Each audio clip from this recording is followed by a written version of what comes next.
Maravillas de Europa.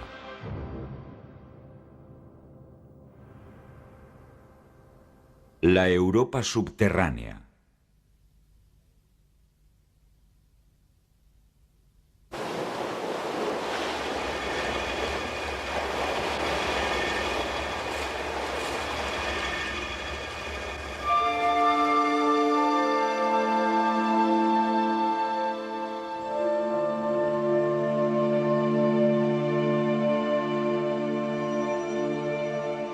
De Noruega a las Islas Baleares, del Océano Atlántico al Mar Negro, la naturaleza muestra agujeros, entradas y huecos.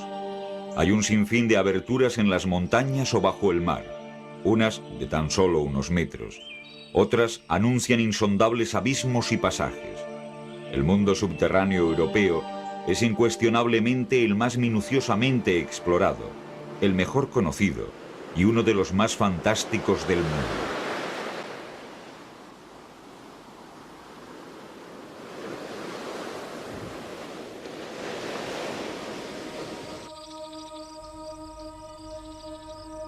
En el corazón de la isla de Creta, una enorme boca se abre sobre la ladera norte del monte Dicti.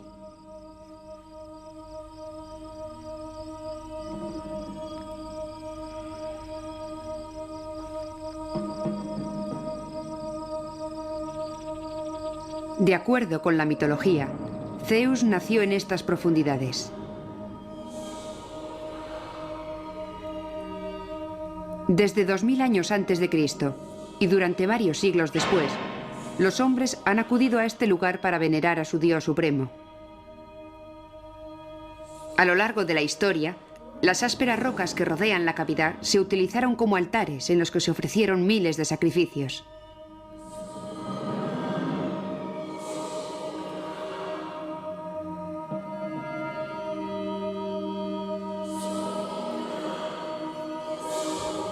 Las cuevas marcadas por el signo de Zeus o por la presencia de la Virgen están impregnadas de fe y misticismo.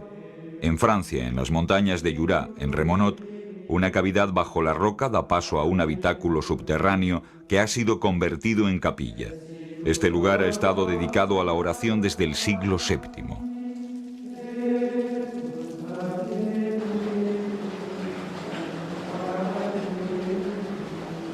Desde el origen de los tiempos, y mucho antes de mostrar el más leve interés por la metafísica, el hombre se ha sentido fascinado por estas cavidades. Las ocupó puesto que cubrían algunas de sus necesidades más imperiosas, le ofrecieron protección contra el frío y los animales salvajes, y eran también lugares apropiados para vigilar los rebaños. El hombre prehistórico buscó refugio en estas cuevas y grutas, a menudo de pequeñas dimensiones. En Francia, en Dordoña, un acantilado de caliza domina el valle de la Besère. Las paredes de la roca San Christophe muestran multitud de grietas. Las excavaciones arqueológicas han revelado que hace 40.000 años el hombre de Cro-Magnon vivió en estos refugios escondidos bajo las rocas. Pintó sus paredes, aunque hoy ya no queda ningún resto de ello. A lo largo de los siglos, los sucesivos ocupantes han ido modificando la roca de Saint Christophe, por lo que se han borrado todos los vestigios.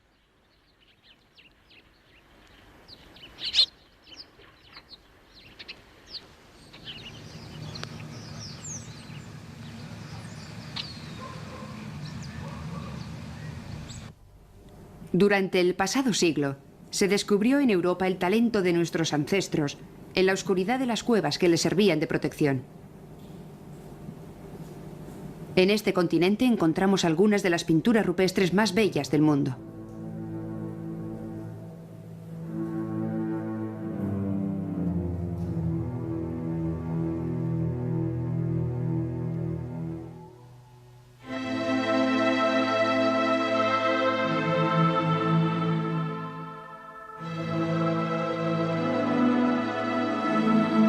En Lascaux brota la emoción frente a estas pinturas famosas en todo el mundo. El escritor suizo Jean-Claude Lalonde lo describió muy bien. No es difícil sentir la presencia de nuestro ancestral hermano, coger su mano y penetrar en el laberinto de esta cueva santuario.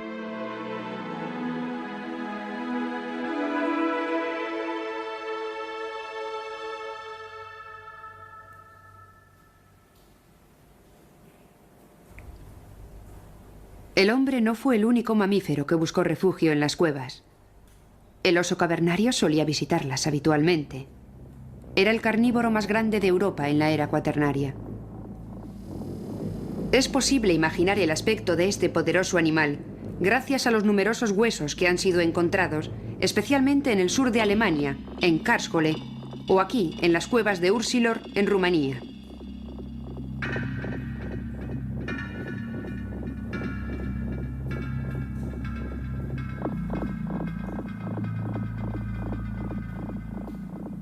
Los osos se aventuraban a entrar en las profundidades de los pasajes subterráneos.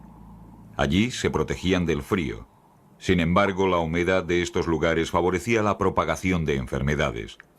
Estos animales, sin enemigos próximos, se volvieron cada vez más perezosos. Redujeron sus movimientos, lo que trajo como consecuencia un aumento de la consanguinidad, que a la larga causó la degeneración de la especie. El último oso cavernario murió hace 10.000 años en el fondo de una de estas oscuras cavidades. La mayor parte de las cuevas se abren en macizos kársticos, es decir, calizos, muy comunes en Europa. El karst, aunque proceda de lugares tan distintos como Italia, Grecia o Yugoslavia, posee características comunes. Es como un queso gruyère, irregular y poco fértil. Es poco adecuado para la agricultura. Tan solo resulta apropiado para la cría de ovejas.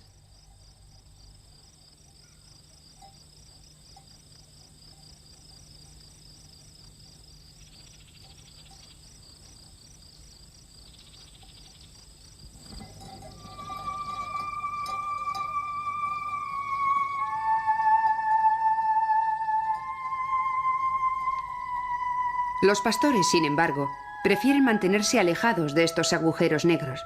En primer lugar, por el riesgo de perder alguna oveja, pero también porque se dice que espíritus malignos, monstruos y duendes se esconden en estos lugares.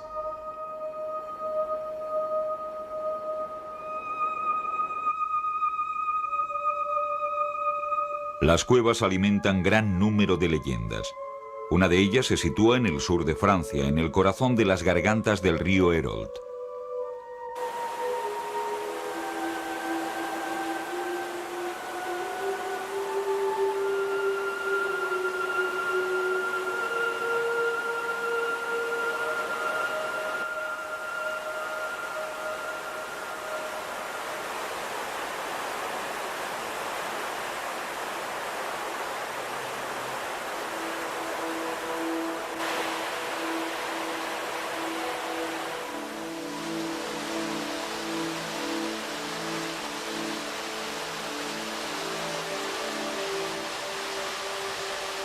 Un granjero vivía aquí en la ribera del río con su mujer y todos sus hijos.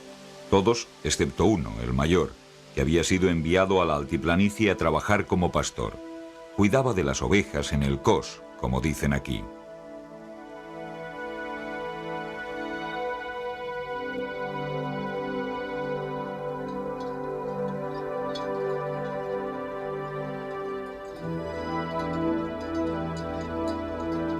Para evitar el aburrimiento, el joven pastor solía construir y tallar toscos bastones, grabando un símbolo en ellos. Luego, arrojaba sus obras apenas finalizadas al fondo de un enorme agujero abierto en la roca. Un día, cuando acudía a visitar a sus padres, comprobó con sorpresa que varios de sus bastones flotaban en el río Eron. Tras observar cómo se comunicaban el fondo del agujero y el río, el joven pastor volvió a la planicie y utilizó durante semanas este inusual camino para comunicarse con su madre. Pero un desafortunado día, el mismo joven cayó en el abismo empujado por una oveja. Río abajo, la madre vio el cuerpo de su hijo flotando en las tranquilas aguas del río. Las gargantas hicieron resonar durante mucho tiempo sus gritos de dolor. Esta leyenda es el origen del nombre de la cavidad hoy famosa, la Cueva de Clamús, que en el dialecto de la región significa la que grita.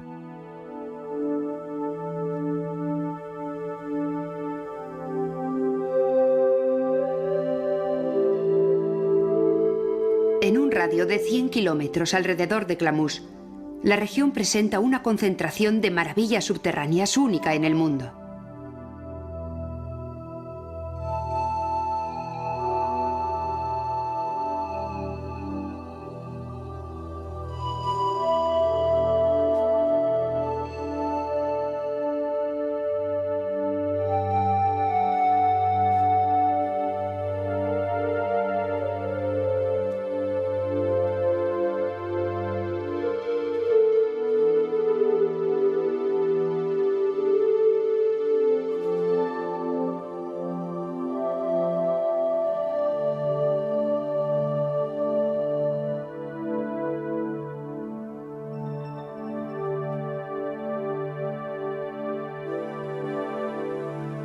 El agua no solo es el origen de estas cavidades, sino que ha esculpido también los paisajes mágicos de la superficie.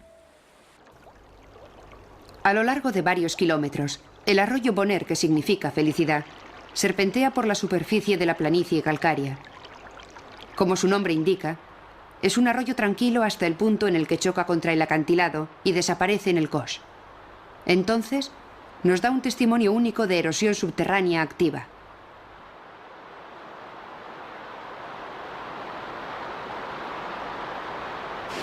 El río Bonner comienza su curso subterráneo en un gran túnel de 15 metros de ancho. Al final de esta sección rectangular que parece un auténtico corredor de una estación de metro, el arroyo sale de nuevo a la luz en el fondo de un pozo. Es como un gigantesco tragaluz abierto en el cielo. Entre los fragmentos del pozo, el río Bonner hace un giro de 90 grados antes de penetrar decididamente en la oscuridad.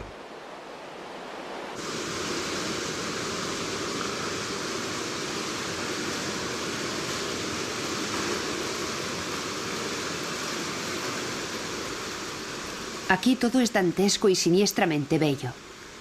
La roca perforada, marcada por las roturas de los torbellinos salvajes, hace resonar el clamor de las aguas desgarradas. El agua golpea formando espuma. Más tarde, se precipita en una cascada desde un paso oscuro y estrecho, lanzando un fiero bramido al cielo. Al final de este viaje por el mundo subterráneo descrito por el poeta Ralph Perrot, el río Bonner desaparece. El arroyo ha perdido su identidad a lo largo de un laberinto rocoso de varios kilómetros de longitud. Lo que surge a la superficie de la herida del acantilado es el bramavió, que significa el buey que brama.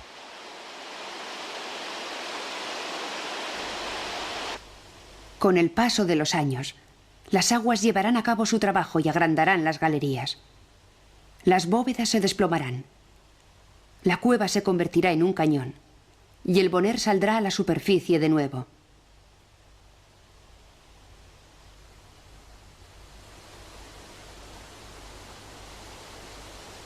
Es un lugar único. No hay nada equivalente en el mundo.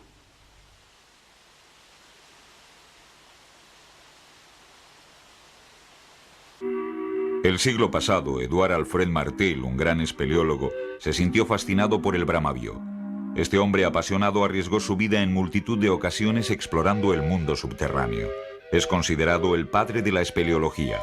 A él se debe el descubrimiento del río subterráneo del Puy de Padirac, el más visitado de los abismos de la Tierra. En Francia, los límites sureste y suroeste del macizo central son excepcionalmente interesantes debido a la calidad y cantidad de cavidades que poseen. La mitad del territorio francés está cubierto de rocas carbonatadas, adecuadas para la formación de cuevas. De aquí su fabulosa riqueza subterránea. Los Pirineos poseen un considerable número de cavidades. En su macizo, pozos increíblemente profundos y abismos impresionantes. A menudo la red de pasajes subterráneos se extiende a ambos lados de la frontera hispano-francesa. Un claro ejemplo de esto es el complejo sistema de la Pierre Saint-Martin, que alcanza una profundidad de 1.342 metros.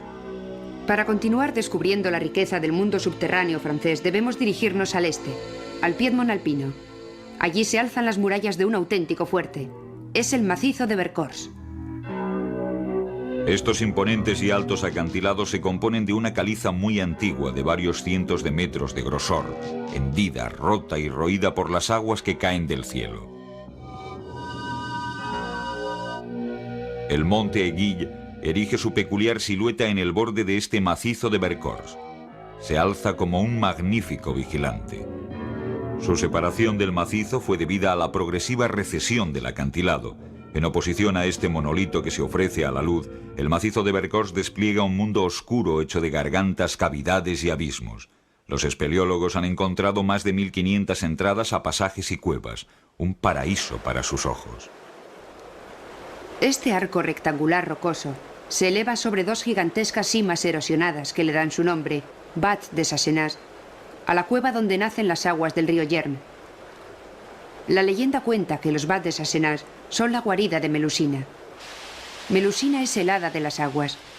A una altitud de 300 metros, escondida en su temible laberinto, reina sobre las cascadas. El agua que aparece aquí repentinamente se infiltró antes a una altitud superior, en la planicie de Sornin. Después fluyó por los pasajes subterráneos del abismo de Vergier y finalmente salió a la superficie.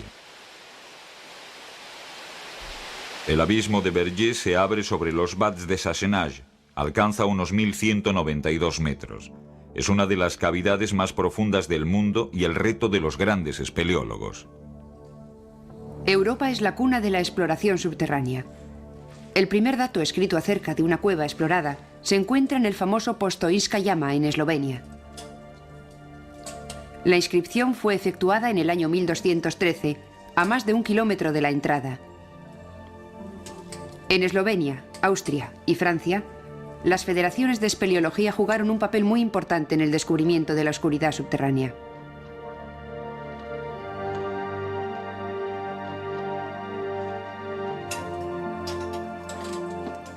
En Inglaterra, en el siglo XVI, fueron los mineros quienes se embarcaron en las primeras exploraciones. Debían ser valientes y decididos, ya que las cavidades existentes eran a menudo estrechas, difíciles y peligrosas. Los medios y la técnica de exploración subterránea eran entonces muy rudimentarios. La progresión a través de los pasajes era tímida y arriesgada, sin apenas nada en común con la maestría actual.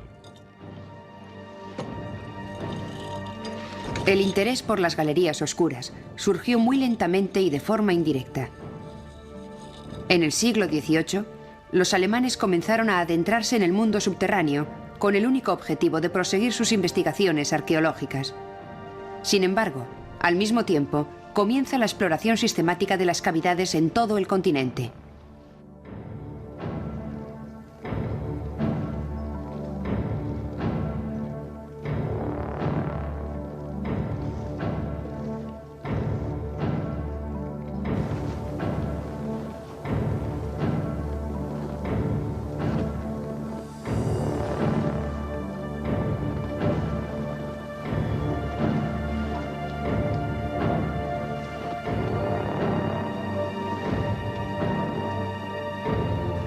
Hoy en Europa, las federaciones espeleológicas más importantes son centenarias.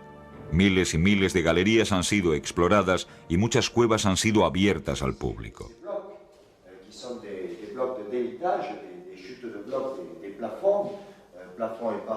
Este entorno es único y no tiene igual sobre la superficie de la Tierra. Esto provocó el interés y entusiasmo del público por las cuevas y contribuyó al desarrollo del turismo subterráneo. La promesa de misterio, sorpresa y maravillas escondidas se concreta gracias a una básica o compleja organización creada en la mayoría de los casos hace ya mucho tiempo. En Europa, el mundo subterráneo fue abierto al público por primera vez el siglo pasado. La cueva de Dobšina, en Eslovaquia Oriental, fue abierta al público en 1871.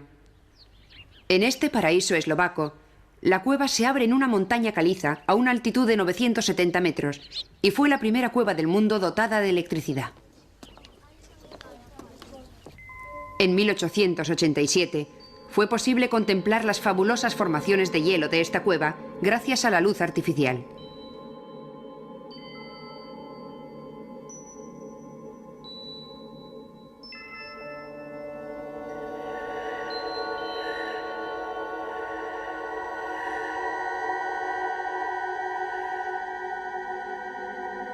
El hielo puede llegar a tener 25 metros de espesor en algunos lugares.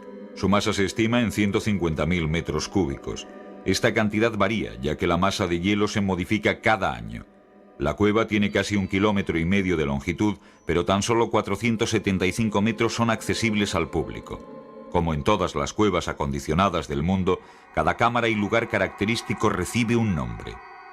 Este es el corredor del infierno. Esta es la capilla. Aquí, el corredor de hielo.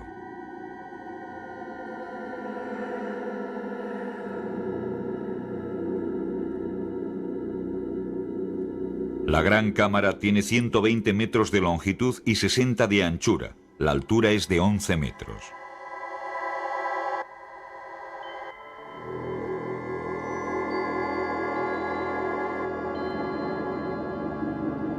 El corredor Ruffini sigue siendo la curiosidad más sorprendente de Dobšina. Entre la pared de hielo y la pared caliza del macizo se creó este espacio para el público. Sin embargo, en el pasado esta zona estaba totalmente cubierta por el hielo.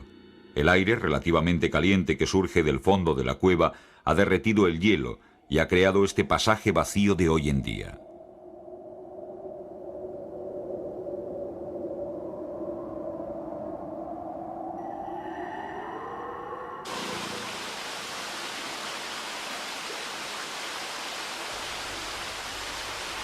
La mayoría de las cuevas acondicionadas de Europa son fácilmente accesibles, cómodas y espectaculares. No hubo dudas para la creación de una cascada artificial que intensificara su belleza y mejorara el grado de humedad en la estación seca. Además de su belleza, estas cuevas ofrecen otras dos ventajas. Gracias al turismo, estas regiones calcáreas que carecen de otros recursos consiguen mejorar su economía. Por otra parte, ayudan a preservar el resto del mundo subterráneo de la curiosidad de un número demasiado elevado de visitantes.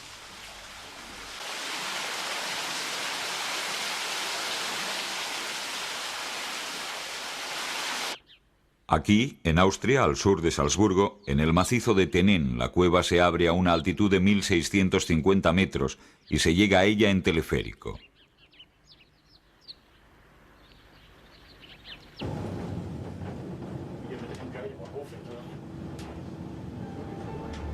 El acondicionamiento de las cuevas fue muy complicado y las inversiones importantes, solo justificadas por la experiencia única de la que podrían disfrutar luego los visitantes. En el corazón del macizo, las cuevas de Eis Riesenbeek ofrecen uno de los más famosos y fantásticos espectáculos del mundo.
Al pie de este acantilado kárstico se abre en Aktelek la mayor de las cuevas de Hungría.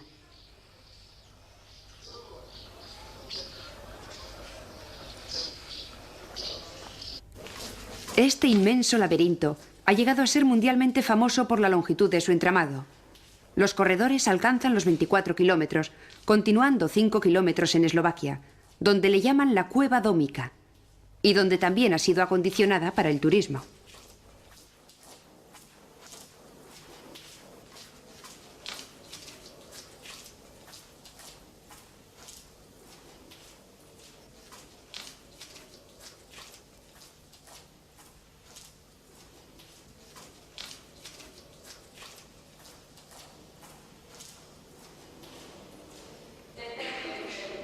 Estas cuevas son parte de la red de cavidades más ramificada de Europa.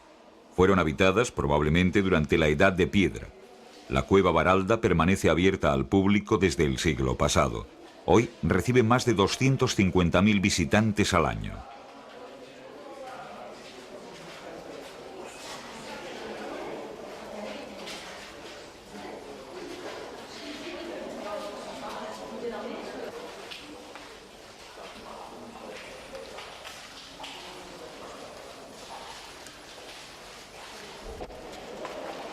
El tamaño de las cámaras y la importancia de las formaciones es lo más admirado.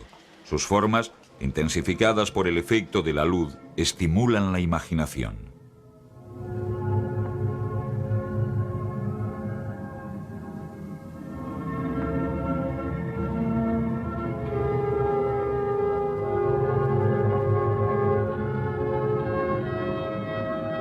En las más famosas cuevas europeas abiertas al público, la roca sin vida, austera y oscura, es iluminada, animada y literalmente puesta en escena. Lo que vemos no es la cueva en sí misma, ya que esta es por definición un espacio vacío, sino las paredes que encierran este vacío.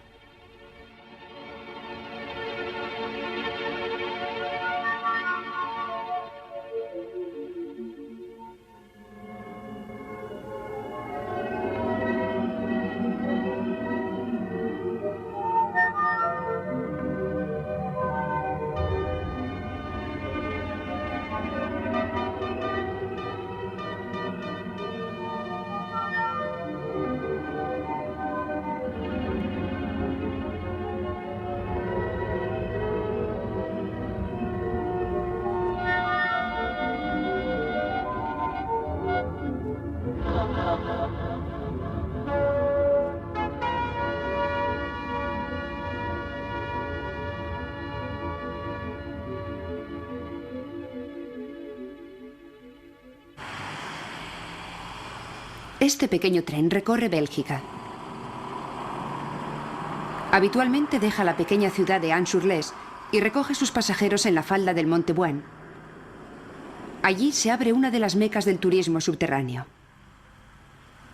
Este tren ha estado recorriendo durante los últimos 100 años el trayecto entre la ciudad de Anne y la entrada a las cuevas del mismo nombre, que ya eran conocidas en el siglo XIX. En 1860, científicos, escritores y algunos turistas se aventuraron a la exploración de cuevas. Entonces se decía que esta cueva era la curiosidad natural más grande del mundo. Víctor Hugo supo valorarla. George Sand quedó impresionada. Es un caos alpino enterrado en otro caos. Es como una montaña rota dentro de otra montaña. Hoy, la entrada a la cueva se realiza a través de una abertura natural llamada el agujero de Salpetre. El río que hoy discurre a través del macizo desaparecía en el suelo en este lugar.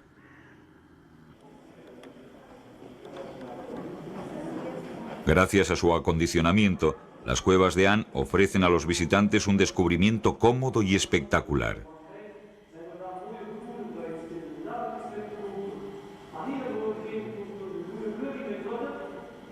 Durante varios cientos de metros se camina a lo largo de todo aquello que el mundo subterráneo puede ofrecer.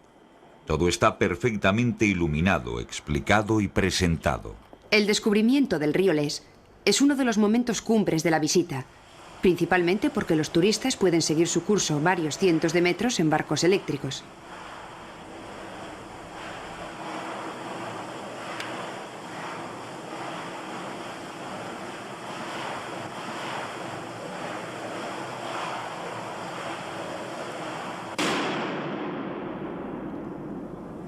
Siguiendo la tradición, este disparo de cañón indica el final del viaje, donde el río sale de nuevo a la superficie.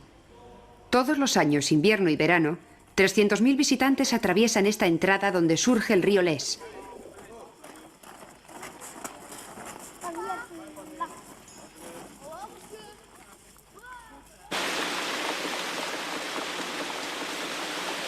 El gran mérito de las cuevas Han es que nos acercan con gran facilidad al mundo subterráneo. La caliza en la que el río ha excavado estas cavidades se remonta a la era primaria, es decir, a hace 360 millones de años.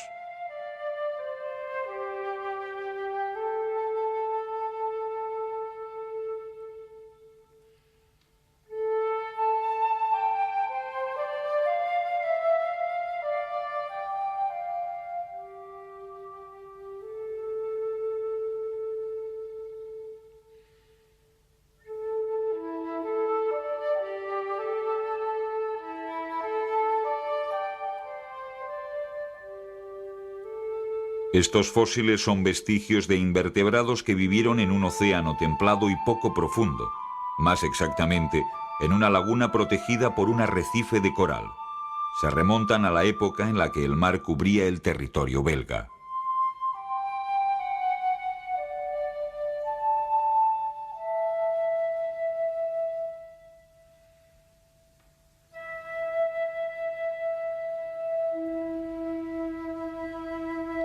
Las muestras científicas tomadas en las grutas nos permiten reconstruir en parte la historia de la Tierra, su pasado más lejano o más próximo. La mayoría de las formaciones aparecieron tras la última glaciación, hace menos de 10.000 años.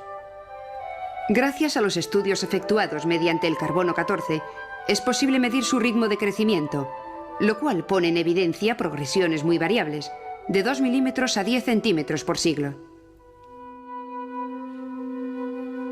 Es posible imaginar cuánto tiempo ha sido necesario para que los sedimentos de calcita construyeran este increíble suelo estalagmítico.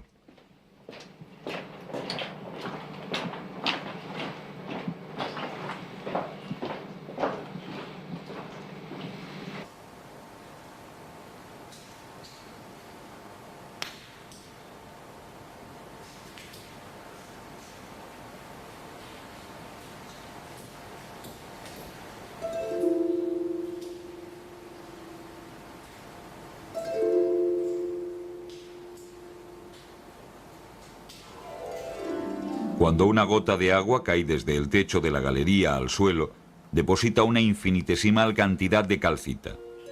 Imperceptiblemente, con el paso de cientos de años, estos depósitos de calcita se superponen, forman estalagmitas cuya forma dependerá de múltiples factores, de la naturaleza e inclinación del suelo, así como de la altura de la que se desprende la gota de agua.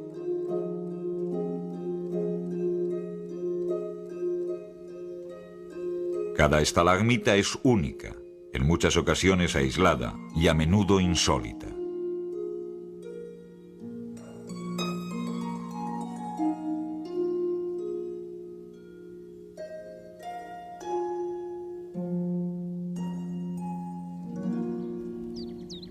Este paisaje desértico esconde una de las más bellas colecciones de estalagmitas del mundo. En este punto, un pozo perfora el Cosmellán. En el fondo de este pozo, 75 metros más abajo, existe una cueva inmensa y única que contiene un auténtico bosque mineral.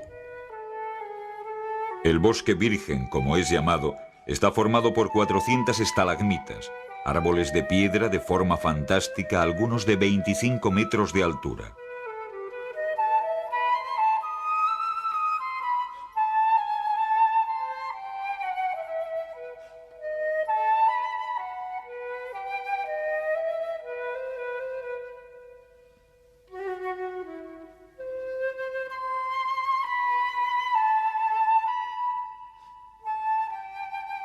Las estalagmitas compiten entre ellas en extravagancia. Ofrecen un sinfín de arabescos, agujas, palmas y finas velas que parecen conos engarzados.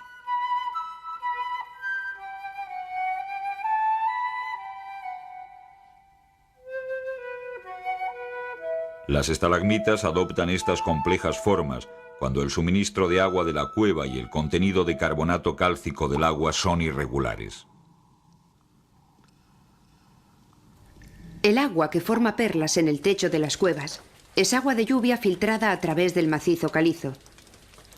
El dióxido de carbono que contiene provoca una reacción química que transforma la caliza en calcita, componente principal de las formaciones que pueden ser admiradas en las cuevas. Por tanto, el desarrollo de estas formas decorativas depende en gran medida del terreno, el clima y la vegetación de la superficie.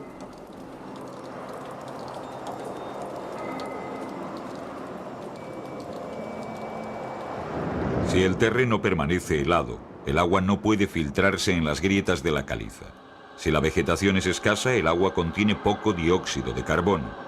Conocer estos dos principios nos permite adivinar en qué países de Europa ofrecen las cuevas las formaciones naturales más bellas. Eslovenia, Francia y España disfrutan de un clima templado. Allí donde la vegetación que cubre el suelo está formada por praderas, arbustos y bosques dispersos, el agua de lluvia se filtra lentamente en las capas superficiales, compuestas de roca fragmentada y materia vegetal descompuesta. El agua se carga de dióxido de carbono y, como consecuencia, las formaciones suelen ser extraordinarias.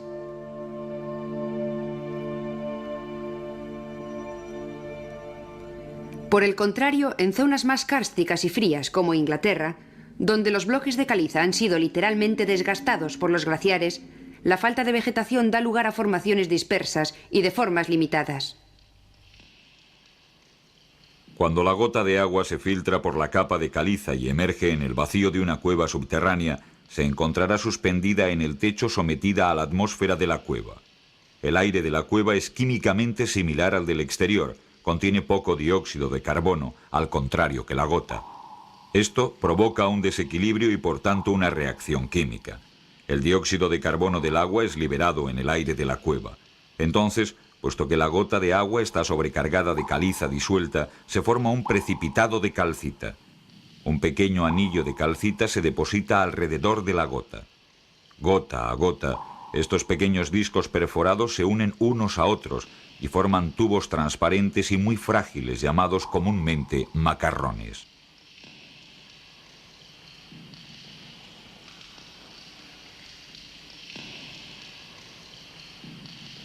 Cuando el canal central de los macarrones se obtura, el agua sigue fluyendo fuera de ellos. Así, los tubos se alargan y agrandan hasta convertirse en estalactitas.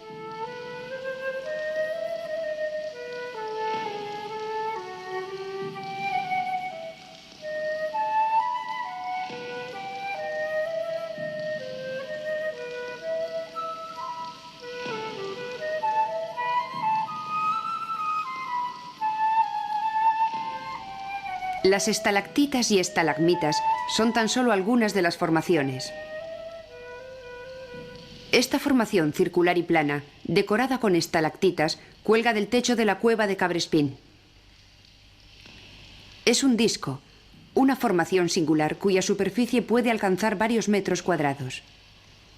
El principio más importante en la formación del disco es básicamente el mismo que el del tubo, pero en este caso, en lugar de fluir a través de un único canal central, el agua surge entre dos estratos de rocas.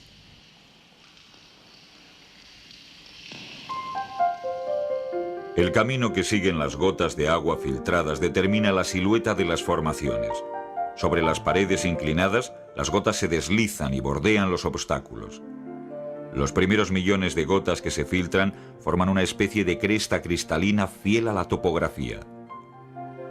Las siguientes gotas fluyen de la misma forma y enfatizan el proceso. De esta manera, surgen estas maravillosas formas drapeadas. La roca parece de pronto infinitamente flexible. En la cueva Shatter de las colinas inglesas de Mendiv, así como en la cueva Diabás de Hungría al norte de Budapest, se pueden admirar bellos ejemplos de este tipo de formaciones espectaculares.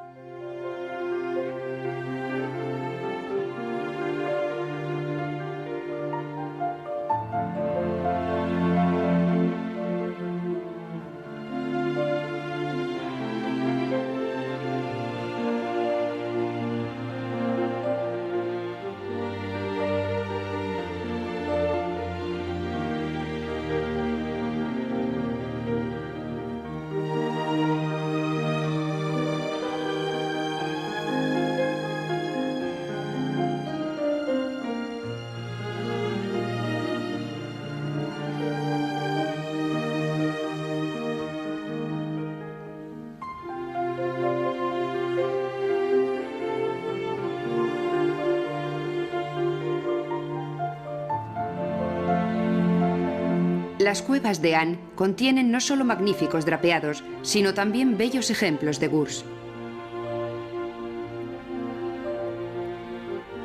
Los gurs son estanques en forma de dique. Cuando el agua lo sobrepasa, deposita calcita en la cresta y hace que crezca el nivel del pequeño muro.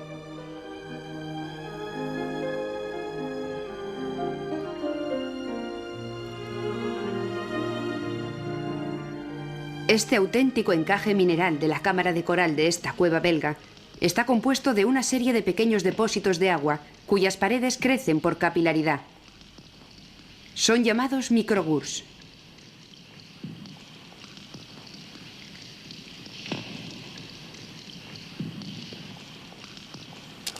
Cada vez que la gota golpea, la perla gira sobre sí misma y hace que su capa de alabastro sea más espesa.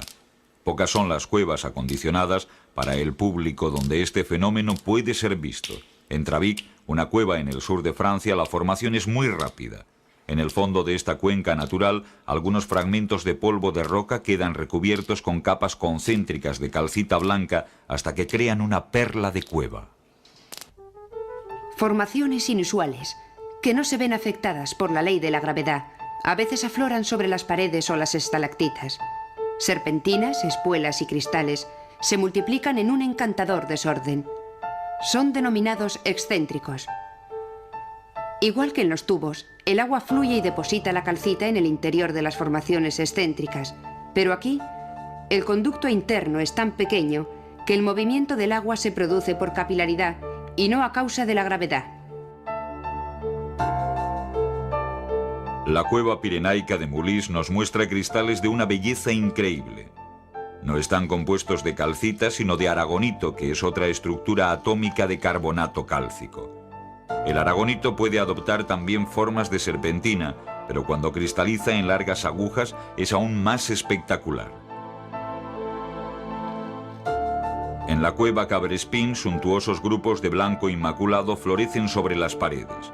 Estas también crecen por capilaridad. La abundancia y frescura de estos cristales es una auténtica maravilla. En una cueva cercana, la cueva de Limousis, arbustos de aragonito han creado uno de los candelabros más grandes de Europa. Estos trabajos realizados por el agua son tan delicados que parecen obra de un orfebre, pero el agua trabaja también con toda su fuerza bruta.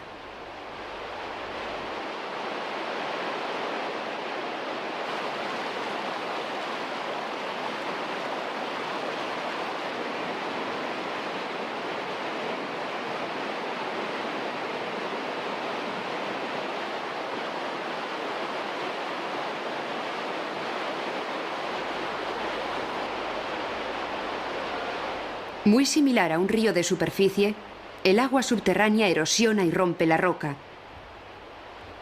Cava su cuenca a fuerza de remolinos, cascadas y rápidos. La arena, grava, guijarros y fragmentos de roca que arrastra son como dientes que roen la caliza con un formidable rugido que contrasta con el silencio de las cámaras y galerías. Al final de este desconcertante y oscuro viaje, el torrente sale a la luz del día, pacífico o furioso.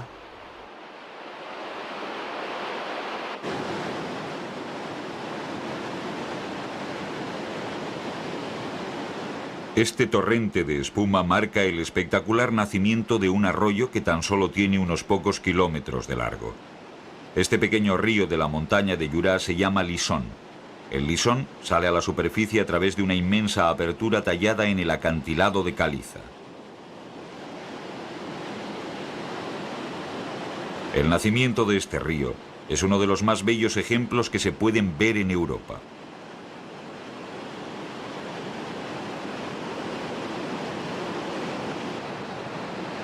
Unos pocos kilómetros más allá, el arroyo desemboca en el río Louet, cuyo nacimiento es igualmente espectacular.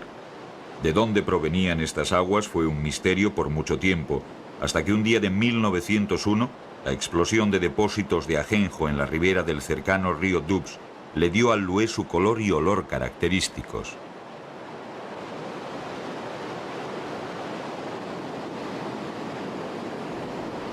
Las aguas subterráneas, habitualmente alimentadas por la lluvia, tienen un cauce que fluctúa con las estaciones. En ocasiones se provocan espectaculares metamorfosis en el paisaje.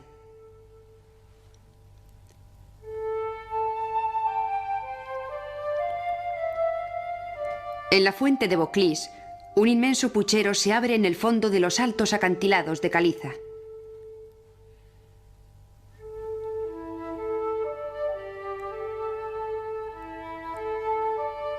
De hecho, es la cima de un gran tubo vertical de al menos 100 metros de altura. Durante la estación húmeda el nivel de las aguas puede crecer drásticamente, pero puesto que nos encontramos en la estación seca, la cavidad se encuentra casi vacía. Cuando el deshielo de la nieve y las lluvias de primavera llegan a las aguas subterráneas que alimentan la fuente, el agua llega al puchero y sale despedida desde el fondo del tubo, recordándonos el brazo ascendente de un sifón. El fenómeno es de tal magnitud y es tan característico que el nombre de fuente de Vauclise ha sido dado a todas aquellas apariciones cuyo conducto terminal es ascendente.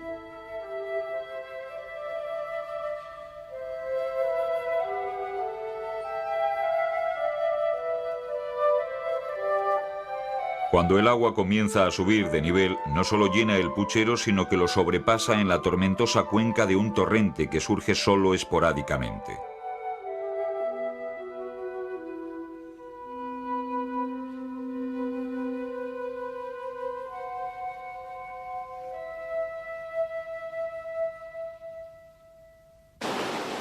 Durante el estío, cuando el suministro de agua es mínimo, las aguas subterráneas fluyen a través de fuentes situadas bajo la masa de rocas caídas.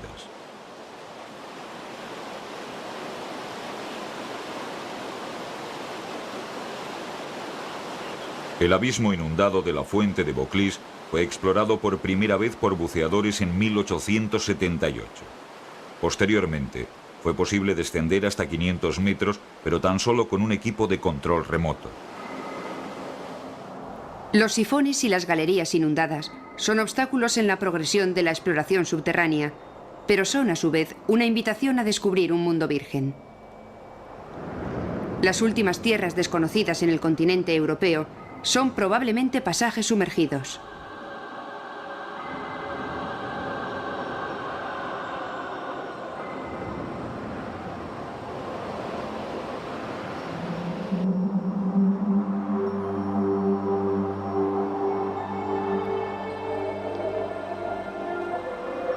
Todos los años se abren cientos de kilómetros de nuevas galerías.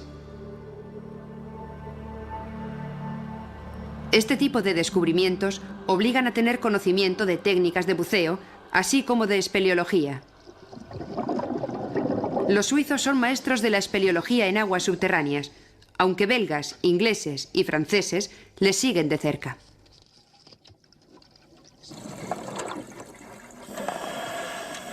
En Portugal, en el Cós de Fátima, una expedición francesa explora la red inundada de la cueva Almonda. En esta cueva, la más grande de Portugal, con 3 kilómetros de galerías inundadas, los exploradores bucean a una profundidad de 15 a 30 metros.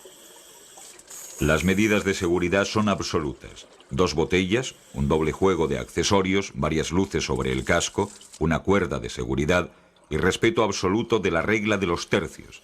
1/3 del aire para descender, 1/3 para regresar y 1/3 más por seguridad.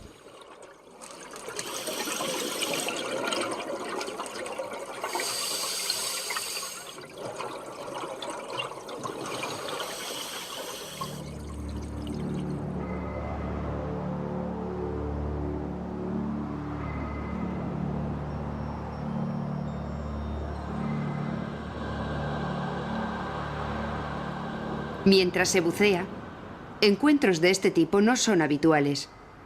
Esta carpa, probablemente muy vieja, estableció su cuartel general a la entrada de esta pequeña cavidad inundada. No se aventura en las profundidades de los sifones y pasajes. No sabría cómo obtener alimento, ni podría sobrevivir. Estos abismos son un universo reservado a una fauna extraña y singular que se ha adaptado perfectamente a las condiciones extremas de vida subterránea.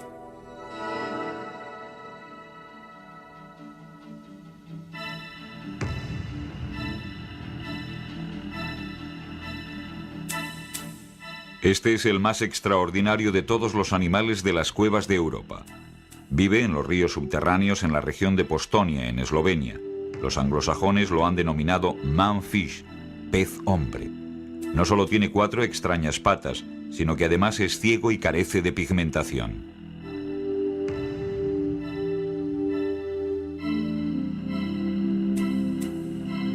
Excepto por sus branquias situadas fuera de su cuerpo, es completamente blanco. Es un batracio. Puede llegar a medir 30 centímetros y no es muy exigente. Se alimenta de bacterias y restos orgánicos.